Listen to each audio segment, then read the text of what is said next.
down the middle of the 2 lines, 4 lines in, and then you just score it along the back. Don't do that, score it along the back. Again, don't do that, don't fucking chop it like that, because it'll just cut all the fibres off. So come down here, nicely score in the back. Biggest problem people have with the joins is they cut it, like I said, like going sawing it, and you cut all these fibres off on the inside, so when you go to join it, it leaves like a valley in it, basically. I don't ever slow up, no I don't take shit. I got no love for the fakeness. If you wanna play tough and wanna hate this, I'll always show up.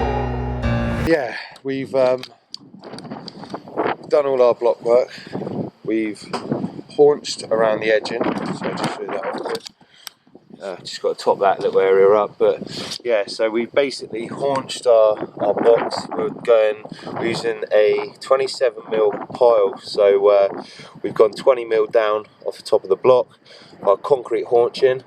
That goes the whole way around the perimeter, and that means we can fix the artificial grass down. Yep, see, all the way around, 20mm below, whole way around the perimeter. And that just means we can fix the grass down to afterwards. Bit of an area wasn't compacted well, so Tom's just compacting that now. Yeah. So what you want to do, I'll come back over here quickly while Tom's doing that. So you can see where I haven't cut the fibres off. You should be able to just check that there's a couple of mil gap between. I mean, the main thing is you just don't want to see the joint. So, you know, I say leave a couple of mil.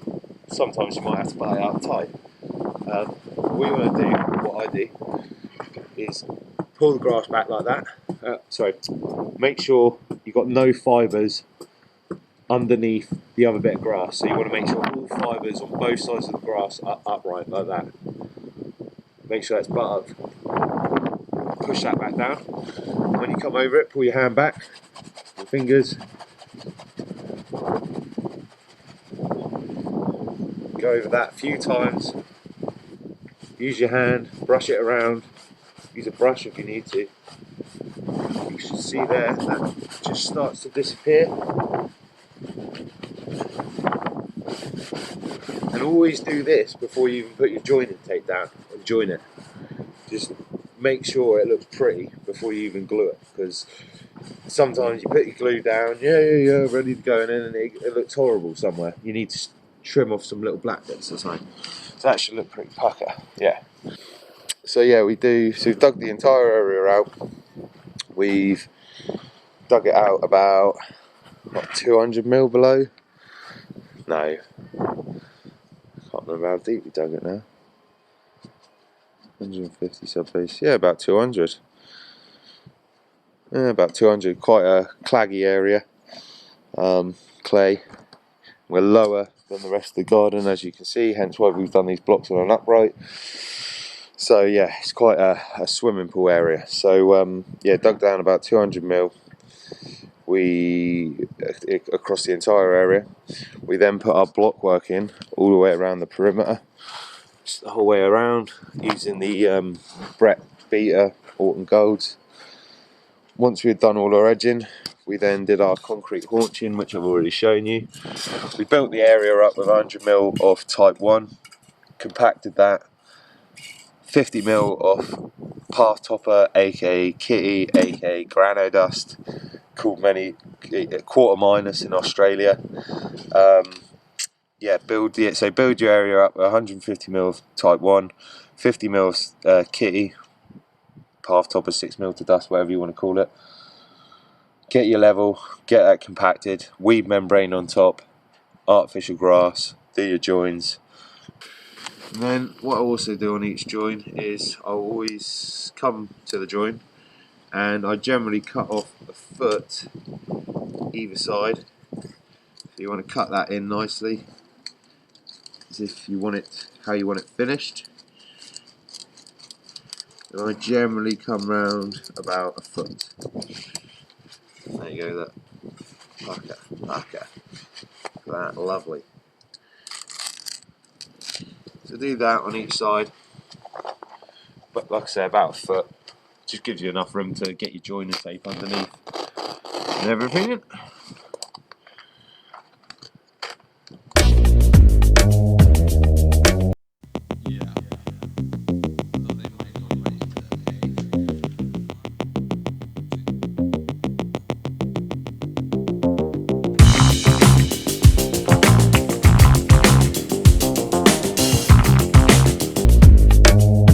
This much excess because they gave me an end of roll, so usually I'd actually get a lot tighter.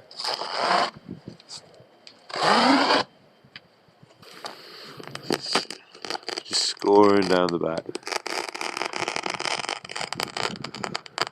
I need a new blade. Keep your blade sharp. But yeah, using fresh blade, we want to score down the back of that line.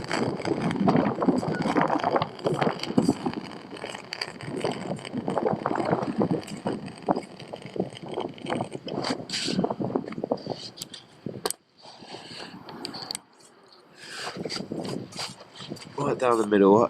Try hold with my left hand. I'm right-handed. Left hand, I generally try to put some pressure down, then just slowly score down the middle. Good indicator is to use these two corners. So if you look, that fits perfectly in between there. So if you just eye that up, make sure that's in the middle, you're sweet.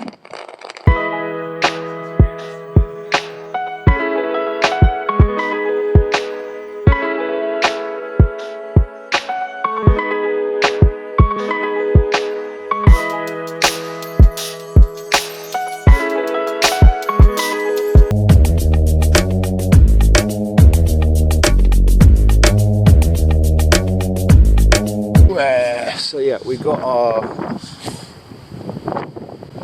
it all laid out. It's all membraned. Joins are butt up. Just go like over there where I cut the foot off either side, and over there. Just going to do that on this one, down here and here. So they're ready to put the joining tape underneath.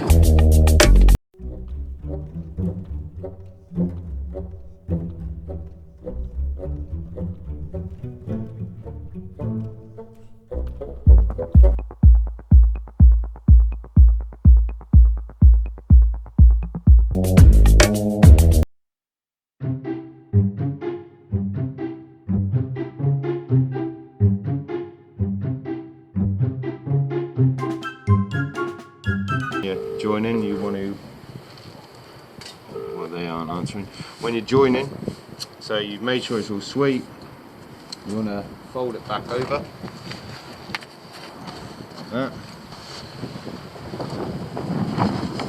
Keep the joining tape underneath the whole way. Yeah, you just want to make sure it's right. Just make sure you've got your tape underneath halfway. Now what you'll see is like the pile direction on this is facing more right. On this side you'll notice it's more overlapping. So what I generally do is glue this side first, and then you don't, when you put the other side down, it doesn't push down any of the fibres on the glue. So you want to go underneath it, put in a pretty decent line, Aqua Bond glue the whole way along that joint. And then always click it, because otherwise it'll push the glue out. Fold over your joint. So it's in lovely. I'll start the front this time, but yeah, going along, making sure you've got a nice gap, making sure no fibres are underneath, brushing back. Just do that the whole way along the join, brushing back. Check there's no fibres overlapping, brushing back. There's no fibres overlapping, brushing back. Always brushing it, making sure that is visible.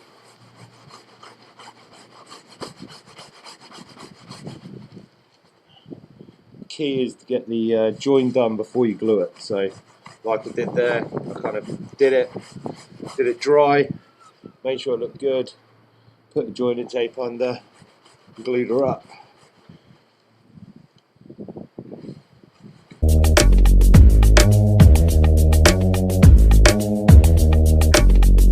Right, on to the next one. Repeat the process.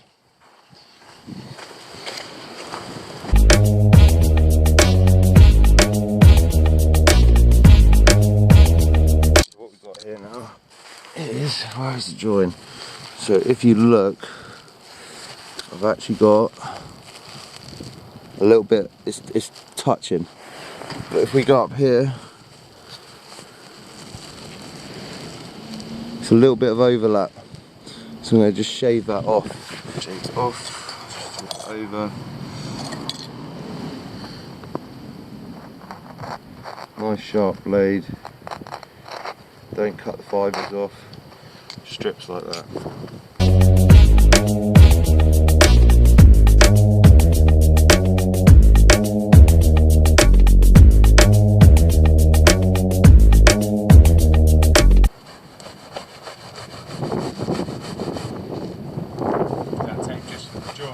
Yeah, so you just use that tape on the joins, and it's always got to be white side up. So many people do green side up. I mean, this is a Namgrass product, so other products might be different, but on the Namgrass, it's always white side up, not green side up. Because if you do it on the green side, for some reason, it's like a latex backing, and it will just, you can literally just rip it up. But the white side, it just sticks to, bonds to, you won't be able to peel it off. Right, so that's the joins done. Right, so that's the joins done. I'm happy with that one. And I'm happy with that one. Right, sweet. Now it's time to cut in. So now I'm just going to cut it all in. Sometimes it's worth cutting off the excess. It makes it a little bit easier. And then I do a bit of a sawing motion. So very small sawing edge motion. Do that, make sure it butts down nice. Come down here. Oh, there where it's overlapping, so I'll cut a bit more off.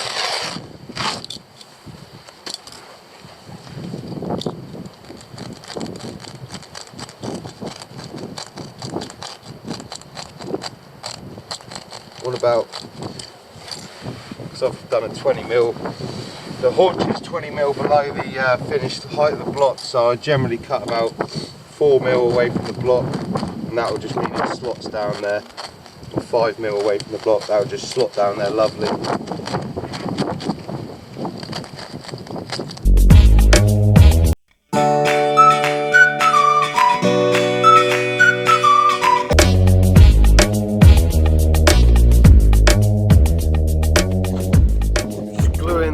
Concrete haunch around the perimeter. Using that for just going along that concrete haunch.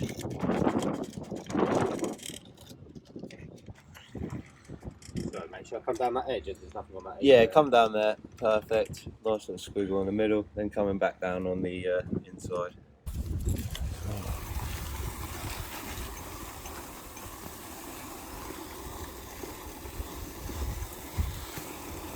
So we glued all our edges around the perimeter, and now we're just sanding in. Nice even flow, going round and round, and that will help the pile stand upright. You're fixing it down on the sides by gluing it. This is the old school way of weighting it down, but now it serves the purpose of holding the pile direction upright, and you've fixed it by gluing to all your edges. Last bag.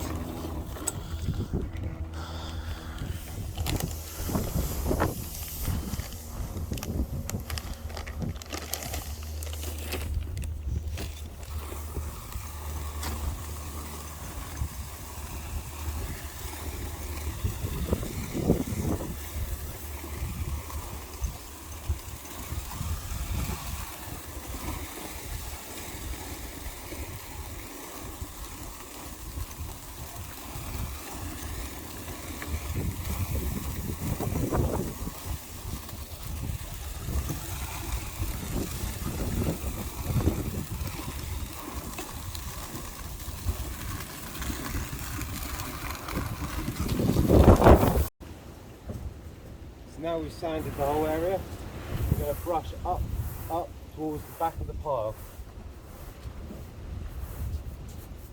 Brush that sand in, so it all filtrates to the bottom of the grass.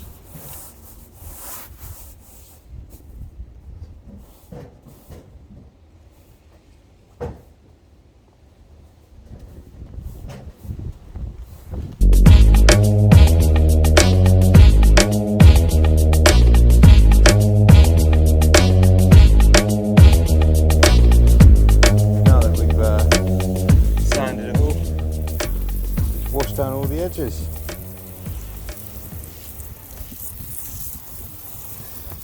Right then, so we're just finished off. This is the existing area. I'm going to bang some photos up now of what it looked like before. So they're up now. This is what it looks like now, obviously. So we did the sandstone Raj patio, all edged in Brett beaters with the artificial grass in the middle. Now, this is the third time I've been back. So we did their old house. They loved it there. Moved house. They wanted the same sort of stuff in their new garden. So you should see a picture of the old house here. And then this is onto the new. So we've done the Raj, the Elise, Namgrass Elise, all edged in the Brett beaters, autumn golds. And then we did a little ramp up there. Coming back to this side, and we've just artificial grassed in the Namgrass Elise the whole way down with a little border at the end there. All of the artificial grass is laid on 150mm sub base of type 1 and then 50mm of 6mm to dust, levelled off, compacted, weed membrane on top, artificial grass on top of that. Fixed all the sides along the concrete haunching, all the joints fixed, sanded on top and brushed in.